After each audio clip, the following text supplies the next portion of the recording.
નમસ્કાર. સરદાર ગુર્જર ડિજિટલમાં મહત્વના સમાચારો પર એક નજર. મહેમદાવાદના પહાડ ગામમાં લંપટ શખ્સના ત્રાસથી કંટાળી 3 બાળકોની માતાએ જીવન ટૂંકાવ્યું. બોરસદમાં રોડ પર ગાયનું માથું અને અવશેષો મૂકી જતા હડકંપ. પોલીસે ફરિયાદ નોંધીને FSLની મદદ લીધી. આણંદના જોડ રોડ પર 2 જૂથો વચ્ચે જાહેરમાં અથડામણ, મારામારીનો વિડીયો વાયરલ. ખેડામાં અંગ્રેજ શાસનકાળની ઐતિહાસિક પૂર સંરક્ષણ દિવાલ અજાણ્યા શખ્સોએ તોડી પાડી. રહીશોની મામલતદારને આવેદન આપી દિવાલ ફરી બનાવવાની માંગ. સાણંદનું કલાણા ગામ છાવણીમાં ફેરવાયું. જૂની અદાવતમાં 2 જૂથ વચ્ચે પથ્થરમારો. પોલીસે હાથ ધર્યું સર્ચ ઓપરેશન.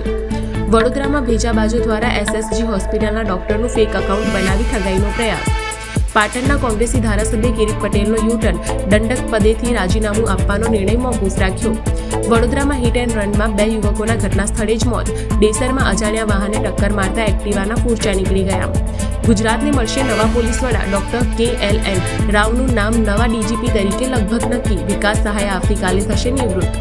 આદિવાસી પદયાત્રામાં મધરાતે MLA કાંતિ ખરાડીની અટકાયત બાદ સિદ્ધપુરમાં પોલીસ સાથે ભારે રકઝક.